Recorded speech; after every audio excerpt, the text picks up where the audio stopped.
Yes. Okay. So welcome everyone to this final session on Friday, full paper session, unpacking intercultural nuances, biases, contrasts, and dependencies. It will explore themes of interculturality, politics, ethics, and relations in participatory design. I am Lisbeth Huibrechts. I'm from University of Hasselt, Faculty of Architecture and Arts, and I will be your moderator today. And we will have three papers today: community-based co-design across geographic locations and cultures, methodological lessons from co-design workshops in South Africa, empowering participation within structures of dependency, and beneath walls and naked souls, factors influencing intercultural meaningful social interactions in public places of Istanbul. The paper session will be structured and we will show the videos of each presenter, and I will introduce each presenter before that happens, and you will have the opportunity to ask questions via the chat function. We will deal with clarifying questions or smaller questions after the paper presentations. And afterwards, we will have more collective sessions where there is more room for discussion. So please share all your questions and remarks via chat. I will now start with acknowledging traditional custodians and territories. I live and my institute is situated in Belgium. Belgium is a country where three languages are spoken, Dutch, French, and German.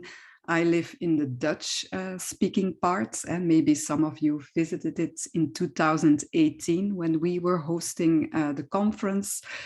So like most European countries, Belgium had colonies. In our case, that was Congo, and has built much of its wealth on that. And for most of its history, what is now Belgium was either a part of a large territory or divided into a number of smaller states. And due to its quite strategic location as a country of contact between different cultures, Belgium has been called the crossroads of Europe, which I have experienced as an interesting place to be. My research is also based on what has been very active crossroad of culture, which has shaped the territory and the work I do every day. So this topic of interculturality and relational politics are therefore really in the core of my interests, which is the reason why I'm very excited to be able to moderate this session today. So before we start, I want to share with you some guidelines for being together. I think you have seen these being presented many times during the week, but it's maybe good to just run through them very quickly. So be kind and mindful of differences and be patient with technical constraints. Until now, everything is going fine.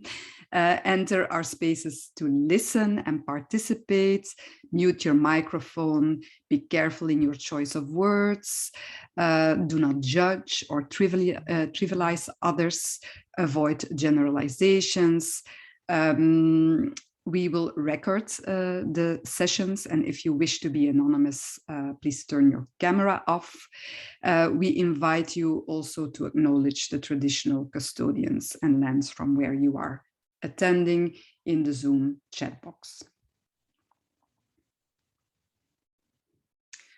So now we are ready to start listening and watching the first paper presentation by the two authors who are present here today, Sarina Till, Jaydon Farao, but also a co-author Nervo Verdes Zotto is also present here today. Day, participatory design attendees and everyone watching. My name is Jaydon Farao, and together with my colleague Sarina, we will be presenting our paper titled Community-Based Co-Design Across Geographical Locations and Cultures, Methodological Lessons from Co-Design Workshops in South Africa. We'd like to begin by acknowledging the traditional owners of the land on which we meet today, as well as the unceded and ancestral land of the 4 regions where this research took place. We'd like to acknowledge and pay our respects to the communities and people back home in South Africa, especially the communities we were privileged enough to work with across the 4 provinces, KwaZulu-Natal, Gauteng, Limpopo, and the Western Cape, in the diverse languages isiZulu, Setswana, Sepedi, Afrikaans, and isiXhosa, and multiple cultures for their generosity and humanity. We are immensely grateful. Our collaborator and co-author, Nonkululeko Khuzwayo, will now add a short acknowledgement in isiZulu. Sithanda ukuthatha leli thuba ukuhlonipha abantu abadala esinabo manje nabadlule nabasazoba khona. Sihloniphe ukuxhumana nomhlaba, amanzi namasiko. Siyabonga ukusimema emphakathini nasendaweni yenu.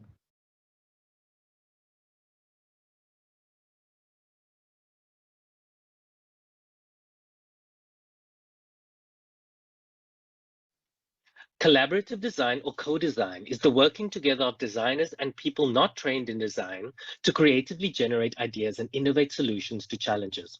Co-design has also become attractive because of its potential in mitigating ethical and design conflicts that arise when working in diverse, under-resourced, and often exploited settings. While the objectives of co-design are ideal, conducting co-design in communities or community-based co-design presents some challenges.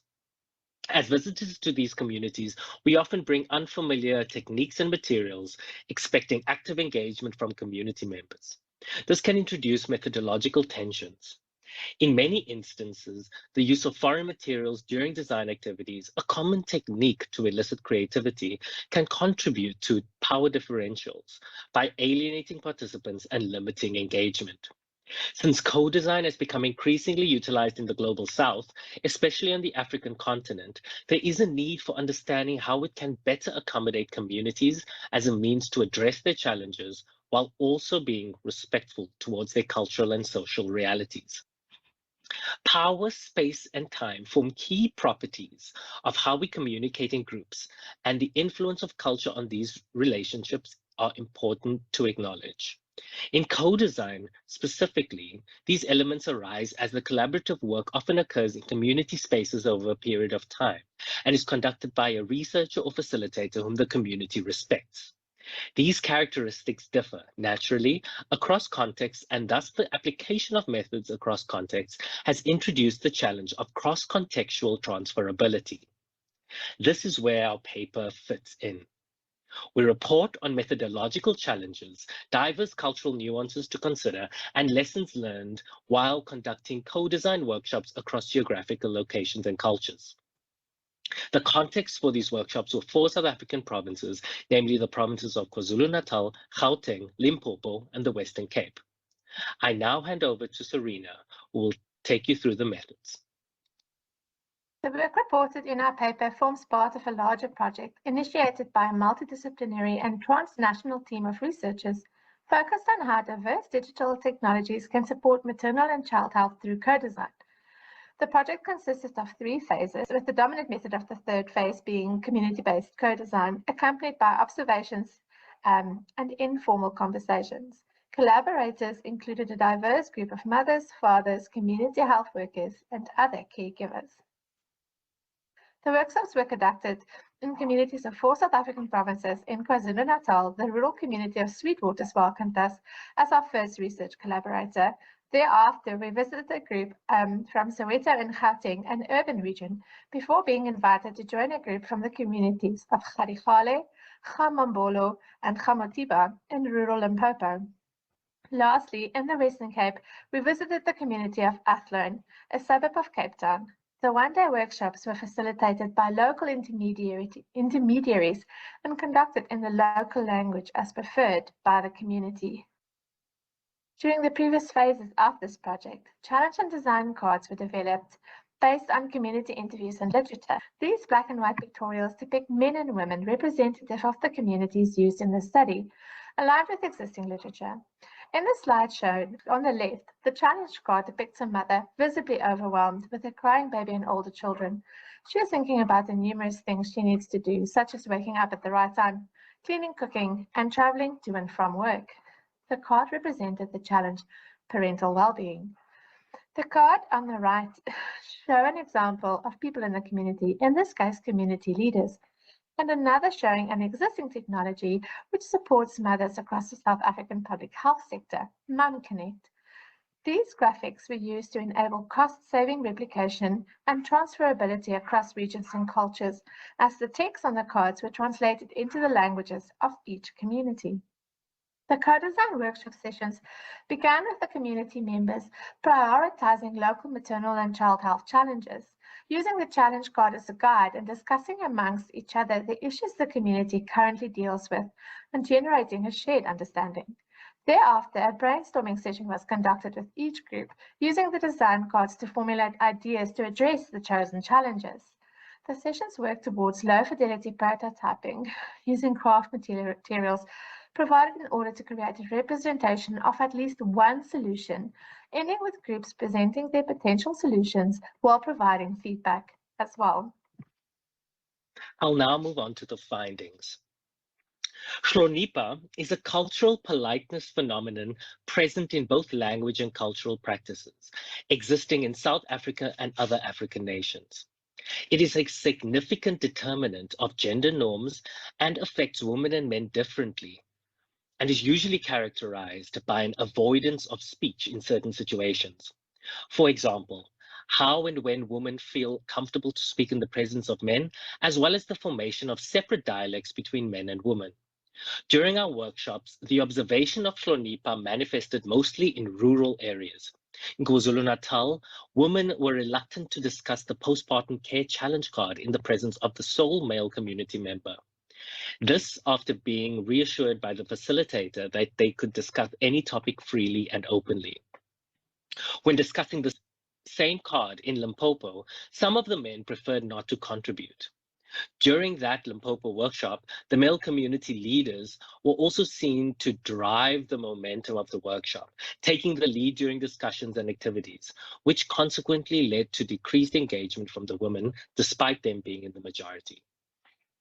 The workshops reaffirmed existing rural-urban differences, with Limpopo and KwaZulu-Natal having male community members involved in the workshops, while at the Western Cape and Gauteng workshops, none were present. As a result, women felt more comfortable to discuss bodily issues, absent fathers, and religion at the urban-based workshops.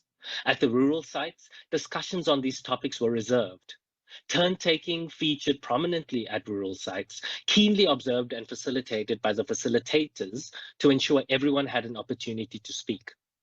Granting everyone a turn to speak was also emphasized at these sites, whereas at the urban sites, only those who wanted to contribute did so. In addition to cultural norms and differences influencing the methodology, some of our research tools and artifacts introduced some unexpected complexity. The challenge cards also revealed mixed interpretations related to the community context. Only one of the challenge cards, for example, had COVID-19 related content on it. However, community members in Limpopo linked all cards to the COVID-19 context. It was later found that community discussions and community meetings on COVID-19 and vaccinations were commonplace, and thus at the forefront of everyone's minds. Similarly, despite a challenge card describing absenteeism of fathers, the lack of paternal representation in other cards raised questions from members, which indicated some researcher bias in their design and a lack of awareness on our part. The latter end of our workshops exposed some of the challenges in the prototyping and brainstorming activities. The use of design and challenge cards supported discussion and facilitation of ideation and creativity. But while this was successful, we observed unintended consequences in the process. The design cards, which depicted technologies such as chatbots, community wireless networks, and internet in a box, were at first foreign concepts to the community, resulting in reluctance to use these in their ideas. Instead, some groups preferred familiar concepts such as mobile data and Wi-Fi to ideate and prototype. When the foreign concepts were explained, paired with locally relevant examples, as was the case at our final workshops in the Western Cape, the response to these concepts were more welcoming and elicited greater engagement. We also tried to provide ample materials so that community members could adequately represent their artifacts. This, unfortunately, overwhelmed some participants. The findings described here and in the full paper had implications, which we discuss next. While we followed a co-design approach aimed at making design more inclusive and having communities as equal partners, it is important to acknowledge that cultural and gender norms affect the groups we work in. It is clear that involving men in groups to discuss and ideate on maternal and child health challenges and potential solutions is important. However, with the observance of Hlonipha, including men and women in the same workshop could negatively influence free, active, and enthusiastic engagement from women. To address this, in some cases, it might mean having separate activities that are gender-specific to encourage a more comfortable sharing of ideas and collaboration. Similar issues of seniority and hierarchy present existing power differentials in the community that affect engagement. In Limpopo, it was clear, with the presence of a member of the royal family who graciously invited us into the community, his presence, while extremely important to us and the community, did influence how openly participants felt to share their insights and opinions on the community challenges. It should be clear that Hlonipha is not necessarily practiced in an oppressive manner. This experience highlighted the importance of intermediaries and facilitators as collaborators, and while the effects of Hlonipha proved challenging for us as a researcher, its presence should be seen as an opportunity to consider more effective and culturally considerate co-design activities. The challenge cards were initially designed with the intention to provide a common understanding of the challenges the community faced, but the workshops produced diverse and unexpected interpretation of the challenges across the regions. Since COVID-19 was at the forefront of the community in Limpopo's minds, they interpreted all the challenges in relation to that. The workshops also took place during the pandemic. The members had already been inundated and overwhelmed with a plethora of health information. This can affect the manner in which ideas and activities are interpreted. It is thus important to understand what the community is experiencing temporally and spatially, so that co-design methods can take these realities into account. Language, of course, is a major factor in interpreting, but even more so in local dialects and ways of communicating. How questions proposed to the community members and how rapport was established was vital in our case. This meant intermediaries could understand and communicate linguistic nuances. Not doing so, one runs the risk of miscommunication and alienation. While design cards are used in human-computer interaction research as beneficial for ideation and concept development, the cards were used by all but one community to prototype immediately without ideation. This does indicate the ease of use of these cards, but also limited in-depth examination of some ideas. It also removes a key part of ideation, which is to simply produce as many ideas as possible. The role of the design cards and how they are used needs to be thought through in order to maximize prototyping activities and encourage deeper development of particular ideas. The idea of unknown concepts need to be strategically and thoroughly introduced to members as to avoid alienation, as well as to introduce new ideas in a manner that involves and excites the communities. This can be done through tangible examples and analogies familiar to the community, as well as consultation with intermediaries beforehand to better describe foreign concepts. We end with 6 key takeaways of our work, with the hope that future co-design across geographic regions and cultures can embrace communities and the realities while also achieving their goals. Including members of the community in the planning of co-design workshops to account for any cultural norms was vital, with the leadership of intermediaries in all of our regional workshops. The presence of translators is not sufficient to run workshops and can in fact lead to alienation. Having an intermediary who understands the local language and dialect, who can communicate effectively with the consideration of the cultural nuances, is important. Gender sensitization and acknowledgement of any power differential should be understood and considered when formalizing co-design activities. Design cards can be successfully used to enable prototyping as an alternative to crafts and art supplies, and they can be used to explain complex and foreign technologies. But this needs to be done with a mind on context, cultural realities, and the time and space communities find themselves in. We'd like to end by thanking all our funders and academic institutions that supported our work and our presence here. Once again, we are indebted to the communities back home for the existence of this work. Thank you for your attention, and we will be available for questions after this presentation. Thank you. And I'm looking at the chats. Are there already some questions for the presenters? We have already a question here. So I have a question from Maxine. Thank you for the interesting paper, and I cannot pronounce what is written here. Is Ukulonifa is a major part of Ubuntu, and I was wondering if you used Ubuntu or other African philosophies as part of your methodology or analytical concepts. Hi, Maxine. Yes, we did not make use of Ubuntu at all. I think what this journey has taught us is that had we envisioned what we experienced, we probably would have introduced a lot more of the local cultures than what we did. And it would have only strengthened our research. So no, we didn't. This was a great learning experience for us of how these cultural nuances play out.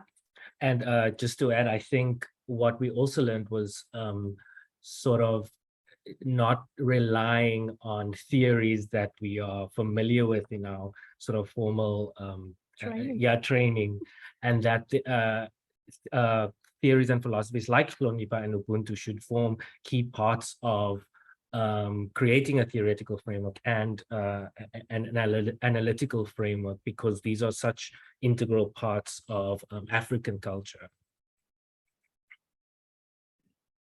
Thank you, both of you, for this clarifying question.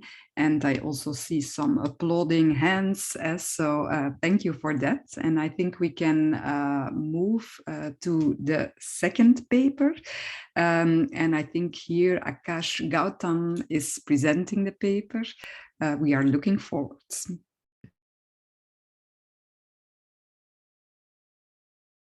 Thank you all for joining me today. In this paper, we talk about PD practitioners' role in bringing organizational change when there are vulnerable populations dependent on the organization.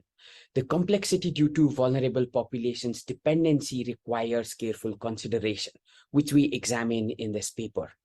We ask, how should PD practitioners work towards institutional change to support vulnerable groups who are dependent on the organization to gain more power and control? The particular context of our work involves anti-trafficking organizations in Nepal and trafficking survivors supported by those organizations. We are friendly outsiders working with actors within the structure. From our initial inquiry, we found that the organizations were heavily reliant on donor funds.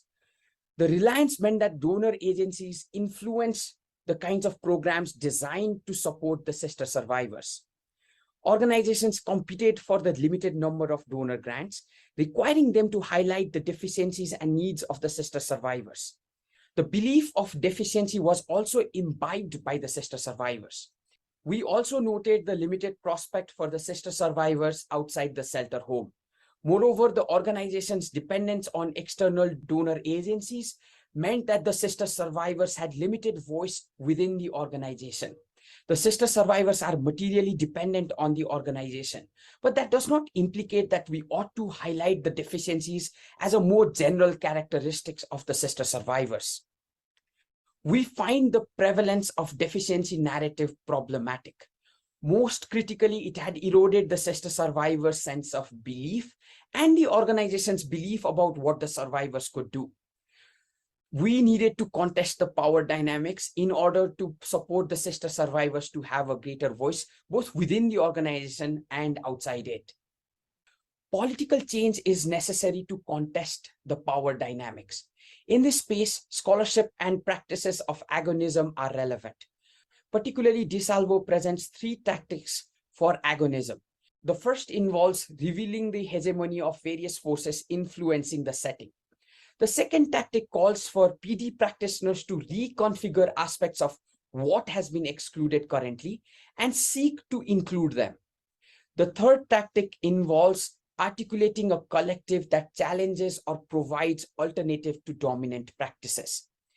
These tactics have the potential to make existing power dynamics both visible and contestable. However, we note two issues when seeking to support agonistic approaches in structures of dependency. Actors are not on equal grounds in terms of power and agency, a condition that is challenging in contexts where one group is dependent on the other. Furthermore, there are serious costs in undertaking agonistic approaches, with costs higher for vulnerable groups who may not have the support mechanism if conflicts escalate.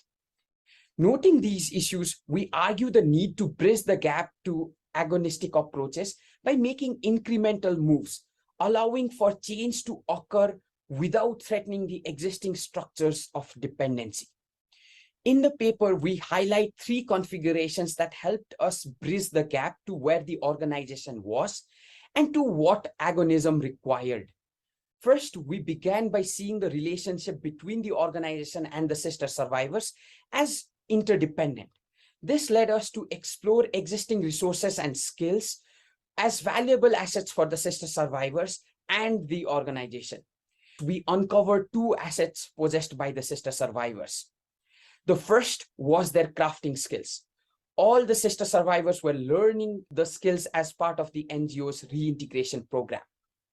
Similarly, during the study, I had noticed a strong bond between the sisters. The shared living situation, the awareness of the past, the shared work, and the mutual support they provided each other had fostered a strong bond between them. The mutual bond could be a source of social support within and beyond the organization. When we presented the findings after identifying the assets to both the staff members as well as the sister survivors, staff members suggested different approaches to build upon those assets. A technological component was present in all of their suggestions. They saw technology as a valuable component in continuing our co-engagement. The sister survivors also wanted to learn technology. Taking a step back, we note that the way technological aspiration bridges the gap to agonism is because technological skills is seen as being more esteemed by the staff members and is seen as being more useful by both the staff members and the sister survivors. By serving the technological aspirations, we aim to make the sister survivors more powerful in the organization than they would have been with crafting. Considering the sister survivors' wishes and the NGO's preference for technology, we decided to move forward with computing.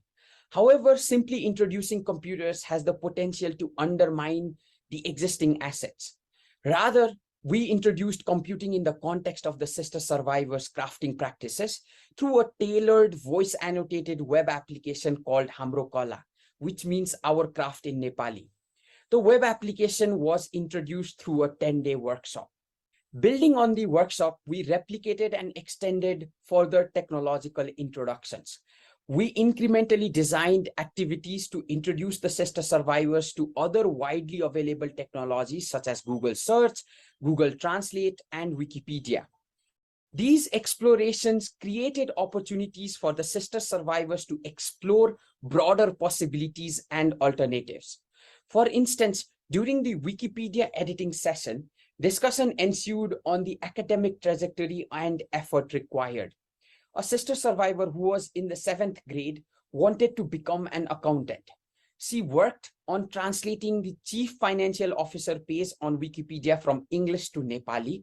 This led to a group discussion where we covered the courses that she needed to take in her 10th grade, the program that she could enroll in after her 10th grade, and the colleges in Nepal that she could join for a bachelor's in accounting. The success of the workshops, as perceived by the staff members, led to a discussion on the possibility of training the sister survivors to become computer trainers in the future. In this way, it positioned the sisters as individuals who could master a difficult skill, that of using computers. By showcasing their capabilities of successfully using computers, the sister survivors were able to push back on some of the prevalent limiting beliefs. For the sisters too, the workshop led to envisioning the possibility of pursuing office jobs with more computer training. As we sought to move forward, we noted that the seat of power in the organization is in funding. Therefore, if we want to move towards agonism, we ought to think about how to bring the sister survivors to that seat of power. We'd seen the staff members be appreciative of the sister survivors' technical skills, as well as their ability to learn difficult skills. So we built upon this positive outlook to explore the possibility of including the sister survivors in designing projects that would then be proposed to potential donors. However, we heard several deficit perspectives from the staff members, as you can see here. Through incremental and collective exploration, we eventually co-designed a modified form of Snakes and Ladders, a game quite popular in Nepal.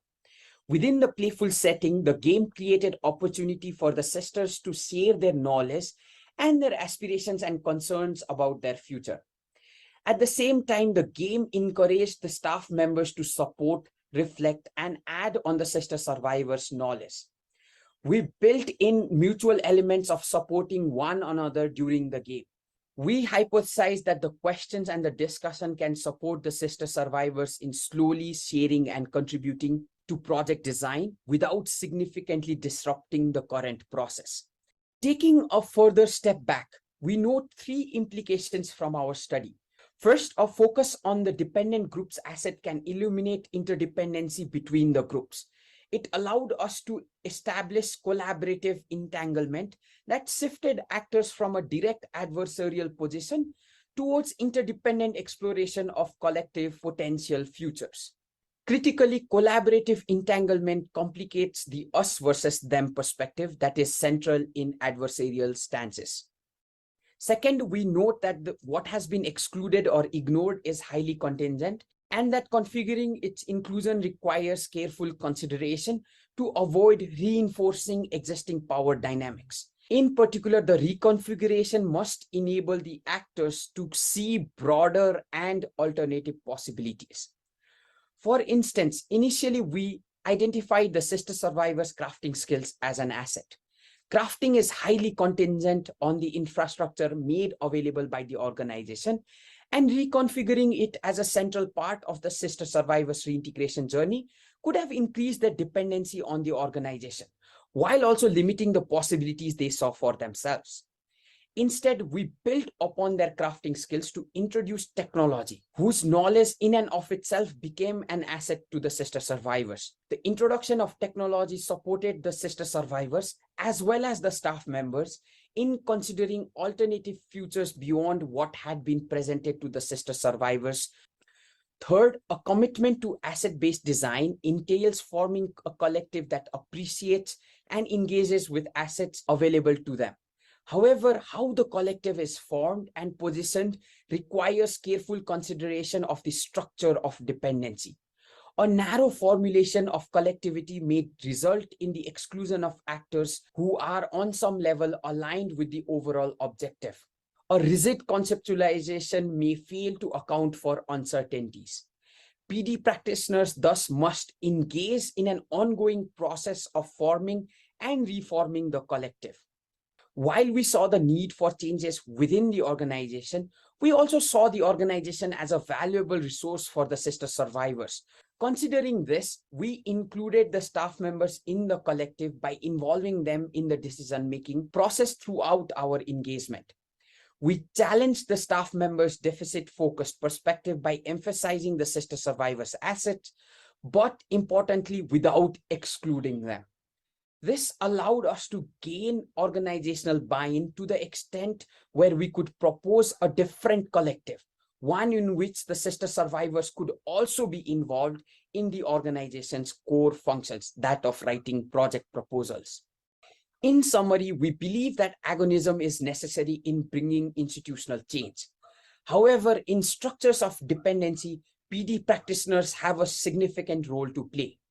Particularly, we argue that it is critical to take incremental steps that bridge the move to agonistic design. We look forward to discussing the work further. Thank you for your time. Thank you, Akash. And indeed, again, please feel free to post questions so we can take them up right now. I see some applauding hands again, a lot. And yeah, okay. So a good presentation and story. Thank you, Akash. Probably the questions will come a bit later. So maybe we move to the next presentation and we will deal with the questions afterwards. Thank you so much. So the next presentation will be by Maria Laura and is playing right now. Hello everyone, I'm Maria Laura and I'm a doctoral candidate in the program of Design Technology and Society at Koç University. And today I will present a summary of a study that we conducted with Aya and Professor Aykut, in which we explored intercultural meaningful social interactions through poetry. As an outline, I will start with a brief introduction on the paper, then I will introduce the methodology, to then present the poems and some discussions that were held around each poem to conclude with the findings of this study. So, starting with the introduction, this study is concerned with exploring intercultural meaningful social interactions as they are required for social inclusion of different cultural groups, as can be migrants and locals, and for healthy social fabrics, for promoting diversity in society, among others. However, intercultural interactions normally have further barriers than regular interactions, as language barrier, potential lack of motivation, physical exclusion, and biases that can exist among people that consider themselves different than each other. So under the current migration context, it seemed relevant for us to explore how to promote these kind of interactions.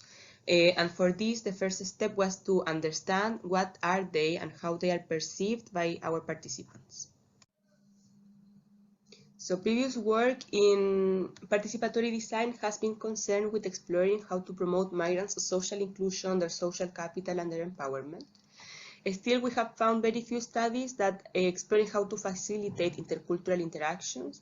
From this, an even smaller amount is focusing on public places of the city, which is where we can find most of the people that has a different background compared to private places.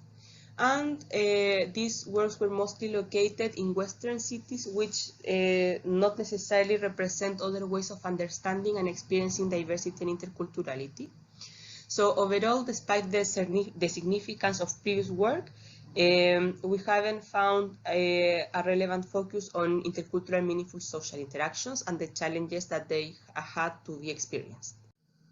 So with this study, we aim to unpack how intercultural meaningful social interactions are perceived and experienced from a participant's standpoint and extract lessons to facilitate these interactions in public places. So we captured this knowledge through a focus group in which we used poems as props with 9 immigrants and 6 locals living in Istanbul. With all the above, in this study we present an in-between East and West exploration of EMSI based on participants' situated knowledge, revealing different perceptions of these interactions and factors that influence them. And second, we present and discuss a set of design opportunities for facilitating EMSI in public places. Now I will continue with the methodology. So this study was conducted in Istanbul, which is a multicultural and diverse city that presents coexisting cultures dating as far as the Roman and Ottoman Empire. Istanbul is located in Turkey, which is currently one of the countries that host the largest migrant populations in the world, with the largest refugee groups. By December of 2021, there were 5 million migrants understood as foreign-born, and 98% of them were living in cities. Still, migrants in Istanbul often stay within their ethnic circles, living with people from their same country, ethnicity, religion, and their frequent places that are also shared by perceived similar groups. So even though this is a multicultural city, in later years, there has been a radicalization and a rise in discrimination against migrants. So we organized a semi-structured focus group with the Poetic Lab of an NGO called Istanbul and I. In their activities, normally both migrants and Turkish citizens participate, and often in different languages. And the relevance of the Poetic Lab was that participants normally read poems and relate them to their lives and other participants' experiences instead of doing an academic reading. So poetry in this context represented a prop to discuss and share their personal stories and connect and think and feel with others. So in February of 2020, we invited participants to a Poetic Lab session, and 15 adults attended. All of them were living in Istanbul at the time. And in this session, participants read and discussed 3 poems, which were created by 3 migrant participants that were also living in Istanbul. And during the discussion, we as researchers just had a passive role to allow participants to articulate themselves and live their dialogues freely. As qualitative studies can be influenced by the author's identities and experiences, even when we can be advocating for neutrality, we promote self-disclosing. So I and Aya attended the Poetic Lab, and we are both migrant women currently living in Turkey. I am from Chile, Aya is from Morocco. So we have the experience of living in Turkey as a migrant, and Professor Aykut is a Turkish man that currently lives in the same country.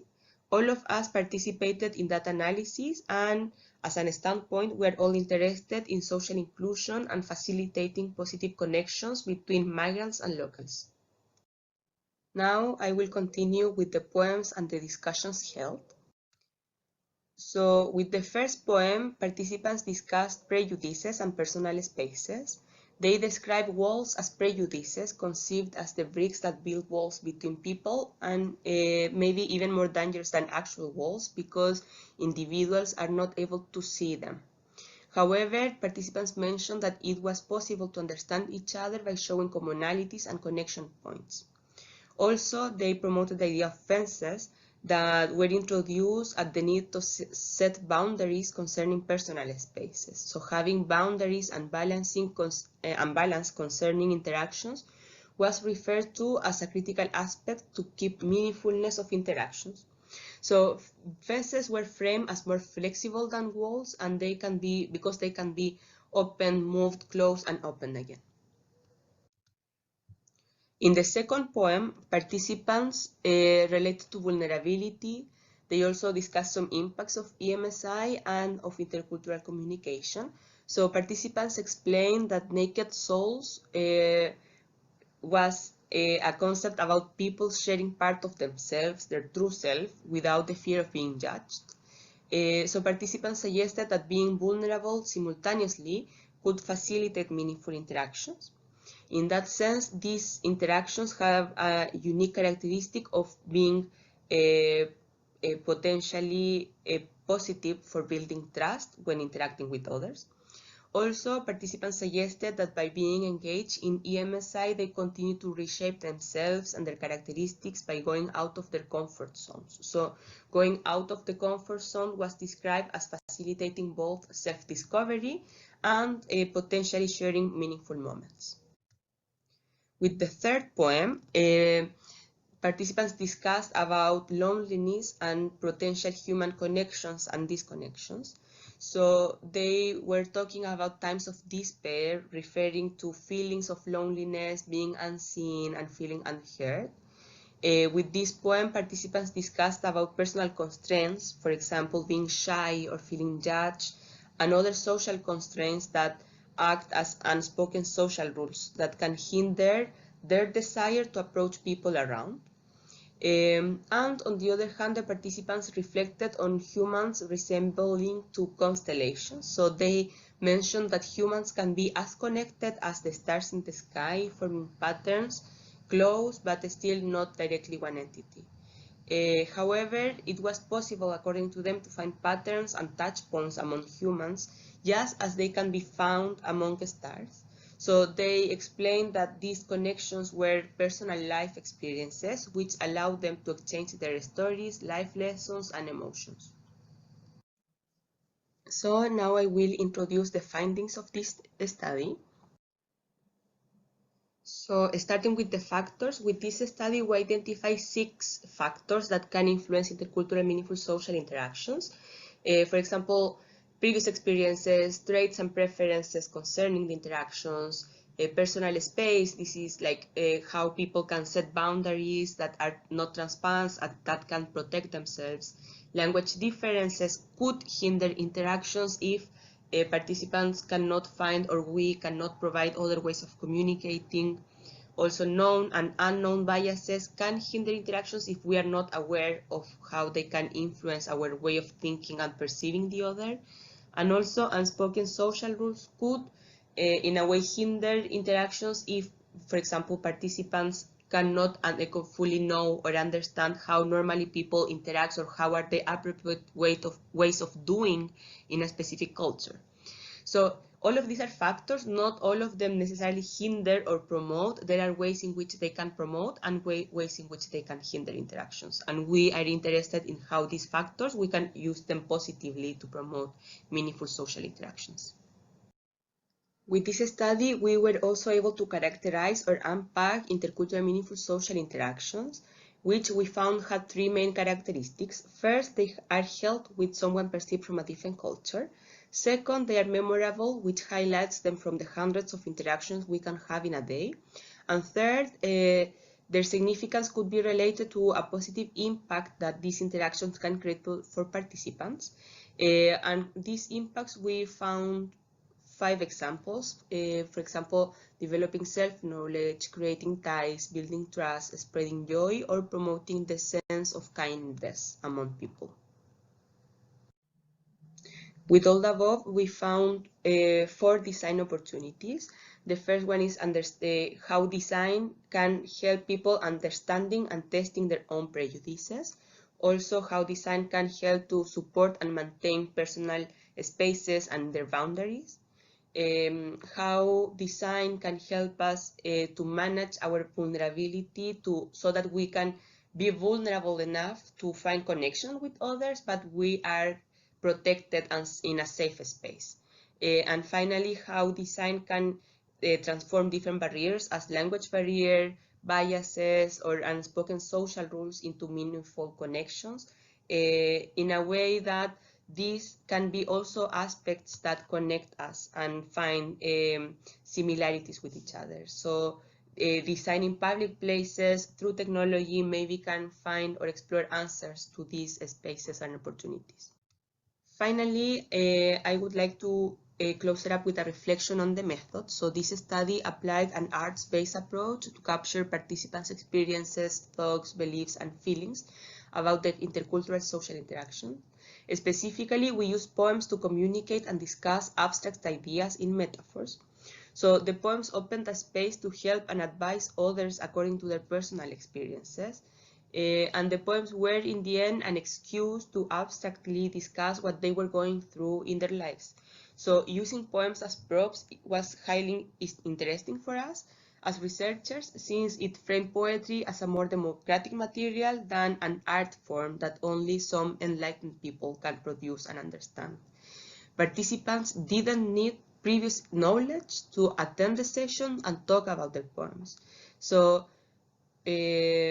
poetry in here was a kind of a discovery for us in the sense that it allowed different people with different experience to connect in their life experiences. And that's it. Thank you so much for your attention and your time, and I hope that you enjoy the paper. If you have any further questions or anything, you can always contact us through email. Thank you. Thank you. Yeah, are there direct questions now for the former presenters? A lot of applause.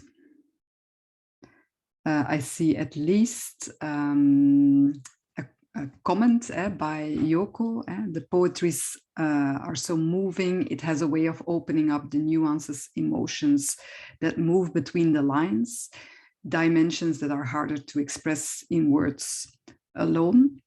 And maybe that's already a small bridge we can take towards asking all of you three authors a question, because in all of your work, you search for ways to disclose or express or reveal a lot of sensitivities, cultural or power sensitivities.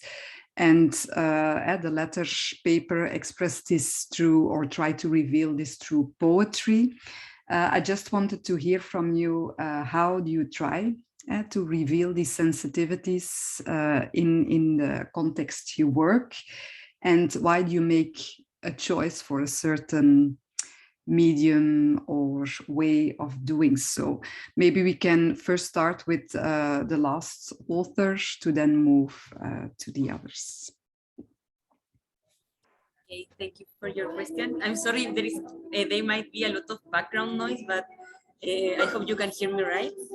In our case, we selected poetry. We tried other arts-related methods before, but with poetry, because we attended to some poetry sessions beforehand, we could see how in that specific context, people was sharing a lot of their lives, and they were also sharing poems that were in different languages, even though there were mostly people that spoke English and Turkish.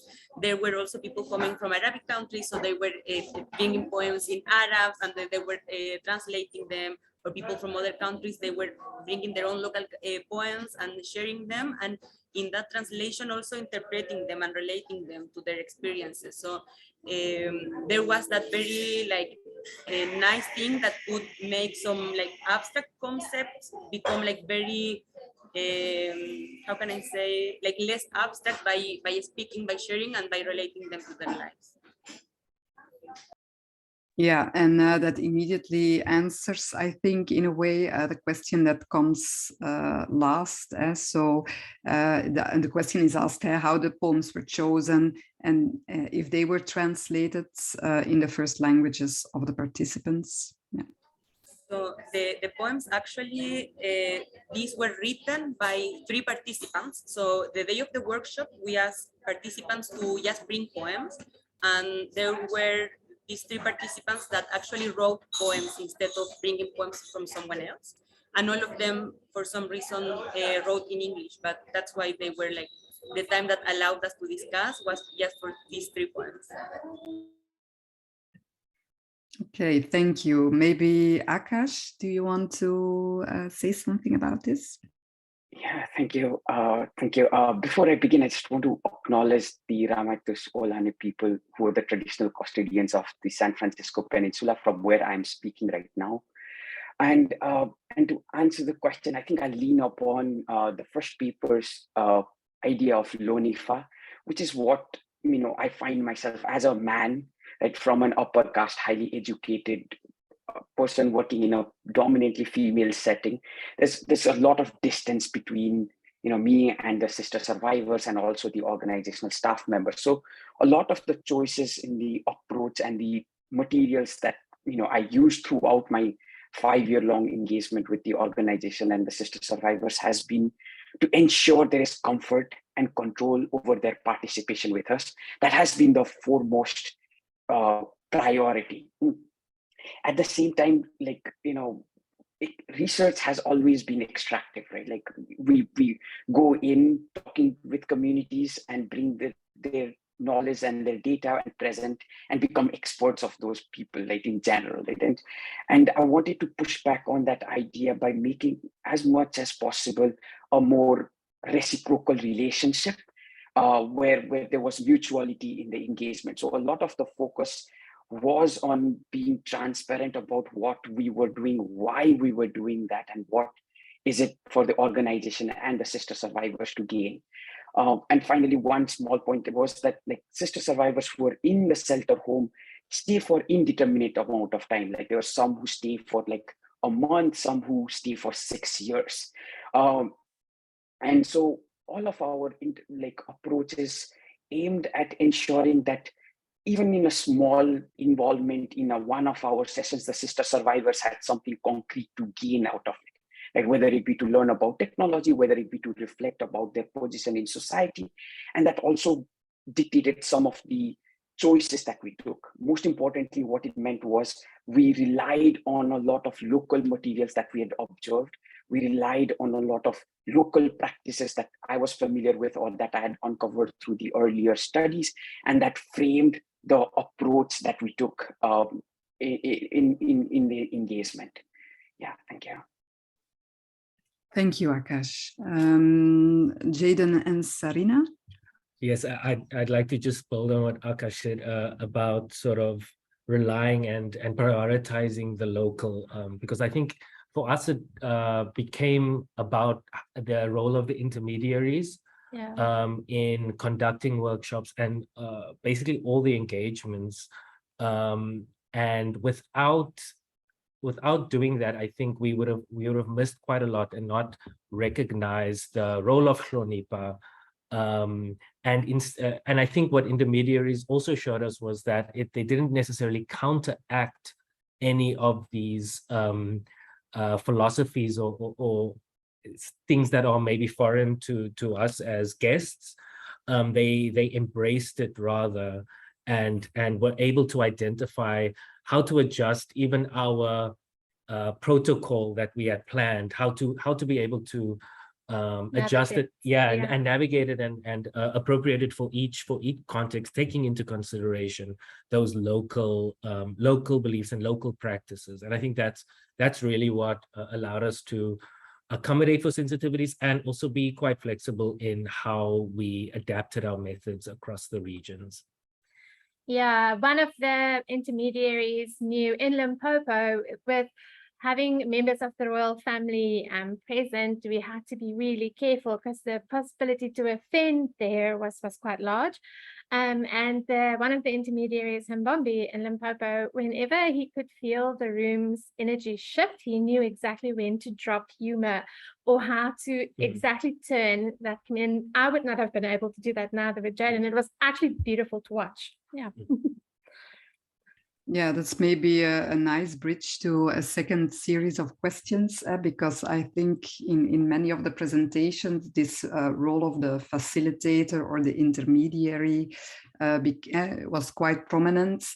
In a way, SPD researchers, we take also a bit of an intermediary role, but we work with a lot of other intermediaries. So I was wondering, how do you set up these relations with these intermediaries?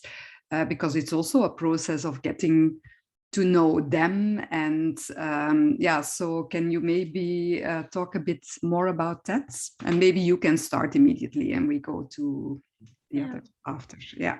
We were lucky that we got to spend a day or two before our workshops with our intermediaries, and that we got to work with them and talk through our methodology with them. And also that they were forming a part of our larger research network. So that was very useful. And really assisted us. So, and what is important in South Africa is in the different provinces, there are different languages and different cultures, and the intermediaries in each province was from the respective culture. So it was greatly different in KwaZulu-Natal than it was in Limpopo, and the two urban sites were very different from the two rural sites. So having time to work with them before really helped. Yeah. And just to add that, I think what also became important for us were these intermediaries weren't necessarily experienced of co-designers, but through our engagements with them and sort of going through the protocol and almost redesigning the way we conducted workshops, in a way also gave them the confidence to recognize that this is something that they can be practicing, and that sort of skills building was really important for both of us, both on our side learning from them as well as on their side. I think moving from interviews to workshops, being able to generate those skills and relationships was really helpful. Yeah, thank you. Yes, Yoko is adding this in-between dynamic relational space that the intermediary creates. Maria Laura, can you reflect upon that role in your process? So in our work, we don't work much with or a lot with intermediaries. Like we work with NGOs, but more like directly working with NGOs that are like the medium through which we get to participants somehow, and we organize things then directly with them. So, but the biggest contribution, I guess, that I have had for intermediaries or from intermediaries is related to getting to communities and getting to people that can be interested in participating. Yeah, and it was quite similar in your case, Akash. You also worked with NGOs as intermediaries. Yes, so like initially NGOs were the people we reached out to gain access to the sister survivors. But over the time, we realized that, you know, every research project has its lifetime, right? Like there's project funds that will die down, and it's the organizational staff members who will be there in the setting and they're doing something, right? Like, true, there are problems with their work, but they're doing something and something valuable that to help the sister survivors. So we kind of pivoted in our way of thinking about the setting, where we thought of the staff members also as a collective. That's why I was arguing for the need to form and reform the collective and assess, like adapt our situation, adapt based on what we see. And in this case, like it became central for us to involve the staff members as participatory, like, you know, as participants in our studies. But of course, because of the power dynamics, they needed to be involved differently, right? Like, and so not equally, right? Like the sister survivors' voices had to be amplified, and we had to figure out ways to amplify that with the staff members, but also at the same time, bring together the staff members to see the value of the sister survivors' assets, and then collectively envision what the future could look like, even when we are not there. That's the ideal future, when we are not there, right? And so we began thinking about, okay, what would we do, knowing that these are the skills that the sister survivors had? What are the possibilities for you? And that led to very interesting discussion of, you know, future envisioning, where we saw differences in the goals between what the staff members had and what the sister survivors had.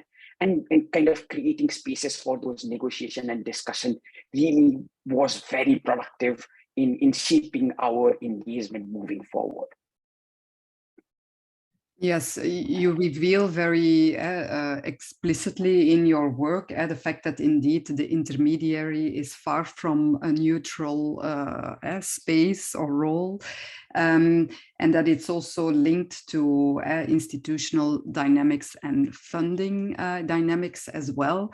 And I saw that there was a question by Anna about this aspect. So if you discussed actually these funding aspects and the power dynamics that generates actually in the process with the NGOs. And so maybe you answered it shortly in the chat, but can you elaborate a bit about, how that incrementally shifted during the process, maybe?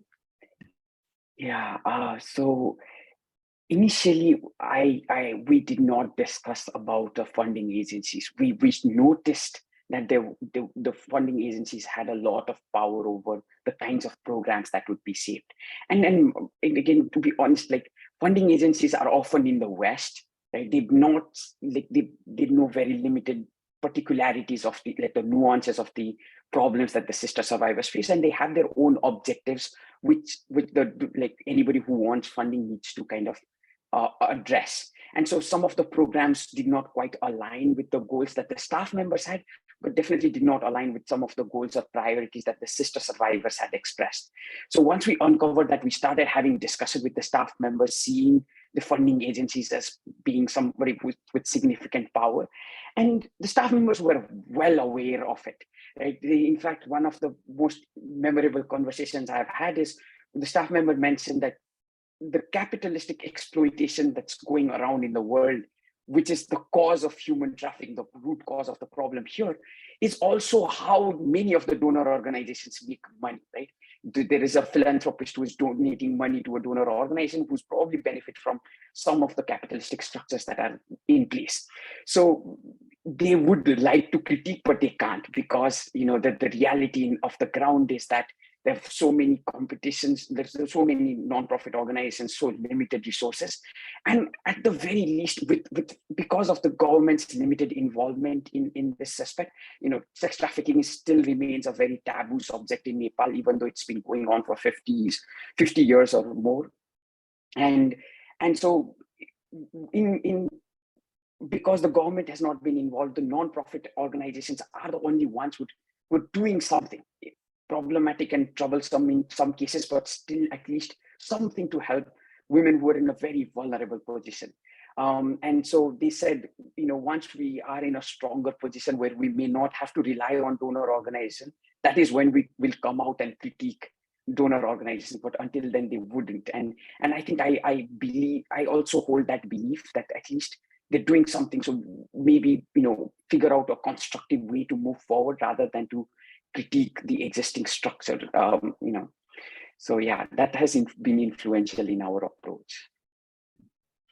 Yeah, that's an interesting answer. And I see a follow-up question here from Anna again. Do you think it might be possible to do something with these funding organizations and the way they formulate their goals?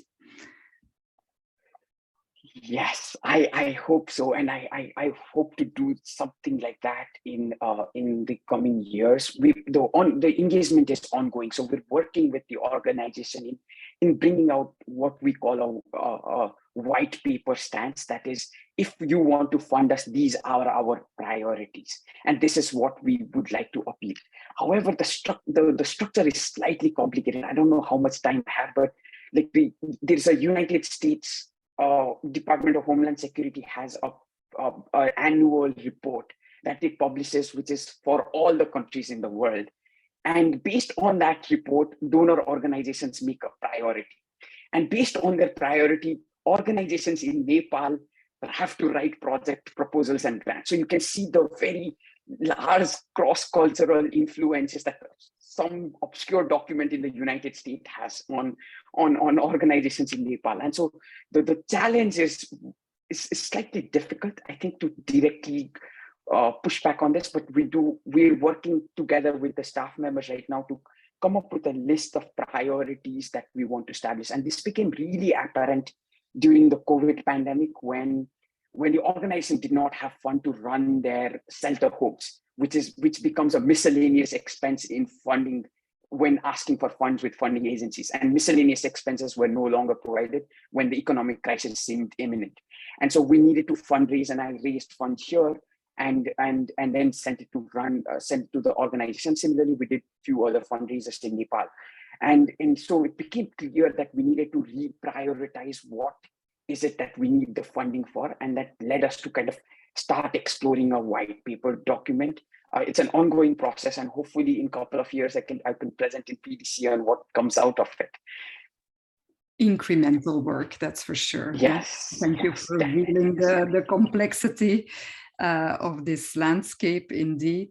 There was also a comment and question from Yoko.